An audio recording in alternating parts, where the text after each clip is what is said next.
Welcome to my video. This is Nosy Joe's Motovlog, covering the round 6 of the 2023 MSXC Winter Series at the Hideout in Tompkinsville, Kentucky.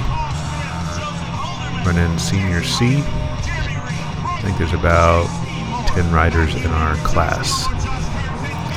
Row 15. It's kind of a narrow start here, and we're going to have to kind of cross over the starting lanes there on the right, kind of bottleneck. I kill it on the start and have to restart it there, so that kind of screwed me up there at the beginning. It's between 48 and 50 degrees today, so not nearly as bad as it was last year where there were some frozen sections.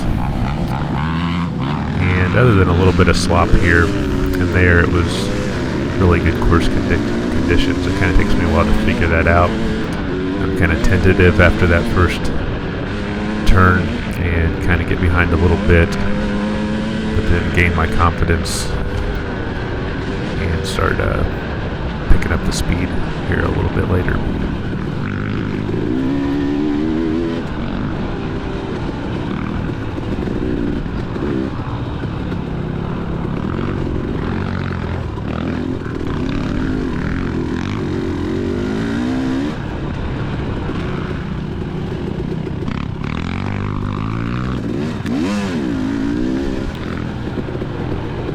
Really cool course, a lot of variety. I love it whenever we get to go through a creek.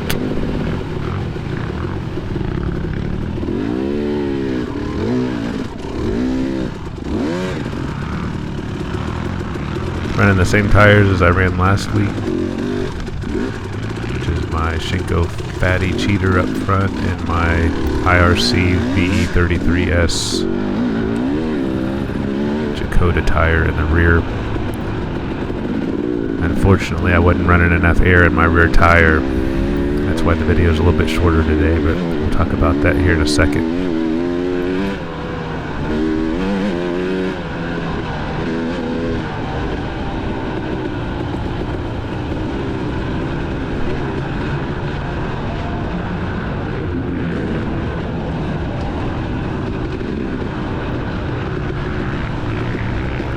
I always feel like it's a little unnerving here when we're riding so close to spectators. Seems like things could go wrong.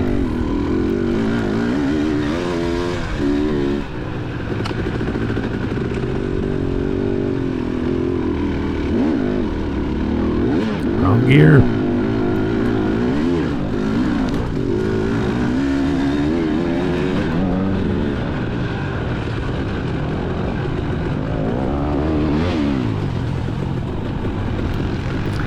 Yamaha, he passes me and then I pass him 2 or 3 times.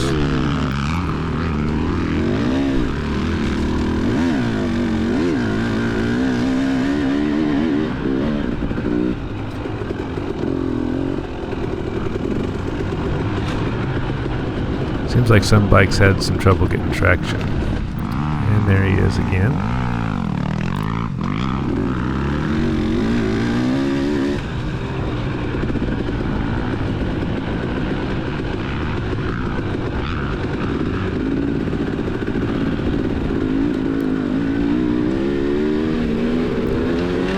Yeah, I'm getting the traction. It took me a while to figure out if I was.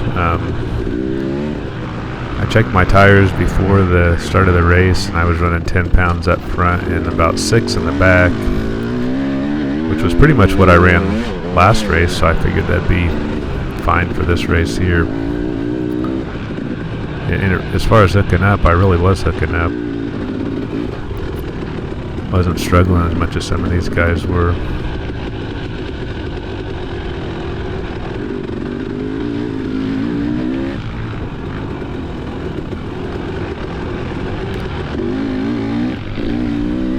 But my tubes are, I've just been running the Tusk Ultra Heavy Duty 4mm tubes. They're about $25. I've been running them since April. Not the exact same set of tubes because I've changed them out as I changed tires, but I've never had any issue with them. I think I pinched one putting it on, when I was reusing one. I think they must, what that's telling me is they must kind of get weaker or more brittle with some age. And with that Yamaha again. and so if I'm going to run those, I think I need to change them out on a schedule. And maybe 6 pounds just isn't enough. But it does really hook up well. I've never done the tubeless thing. I know a lot of guys do that. I have done the bib thing, and I don't love that. I don't like the lack of adjustability, and the idea is you're kind of running blind until you have a problem, like unless you're going to pull the thing and check, you know, if it's still lubed up good or if it's shrunk some or whatever. I don't know, that's why I've kind of shied away from the bibs. I like knowing exactly where I'm at and being able to check it externally. I guess the potential solution to that's the tubeless setup that guys do, so you can run the low pressure without much worry. Maybe that's what I'll do. I'm going to do some studying this week. There's lots of cool options out there between these like really super heavy duty 7mm tubes that lock into your rim at 2 points. There's moose balls now, which I don't know, that might be something. I think Highland Cycles guy, check those out. Morgan. I've just been so happy with my tubes, I haven't really considered any of those things given the low cost, so I was trying to get out of the $100 inserts.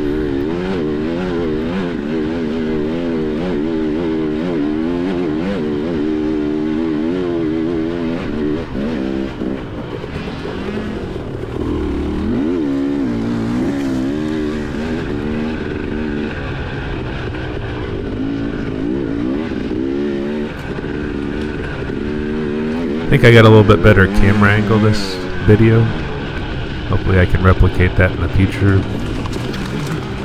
And on my GoPro 9 I use like the super view, whatever it is, where you get a larger field of view. And I think I saw that on Jackson's video last time, and it really gave you a lot more appreciation of the terrain, especially the uphills. You could actually tell you were going uphill. So yeah, I think I'm liking this and just kind of catching the tip of my fender. That's about where I want it, so I was pretty happy with that setup.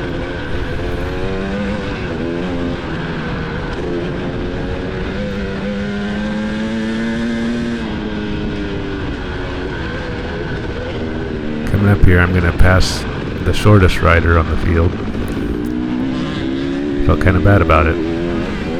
He was doing really good on his little, I don't know if it was a little 85 or what he had. He's doing a good job though.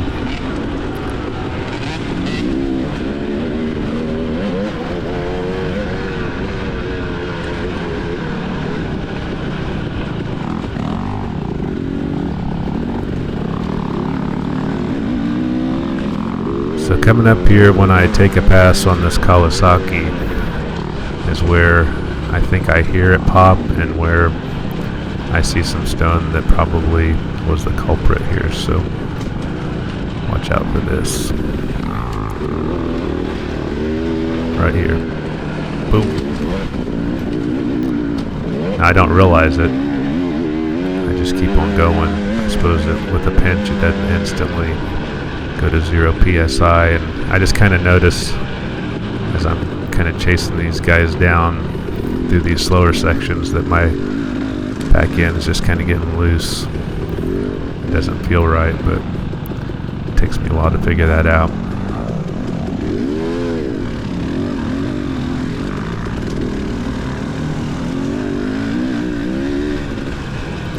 The bummer is I think I was just kind of getting in my groove chasing some bikes down. Not that I was going to win anything, but I was just starting to feel good, you know. Getting warmed up 8-9 minutes into the race. was like, I think this is going to be a good race. I'm liking the track. There's a Yamaha again. I think that's a different one though.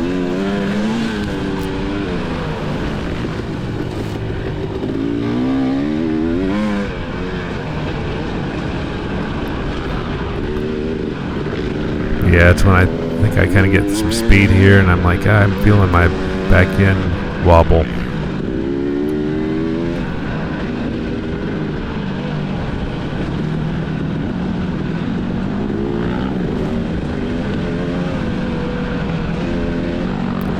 In a straight line, it didn't make much difference, but as soon as I started to turn, it wanted to wash out on me.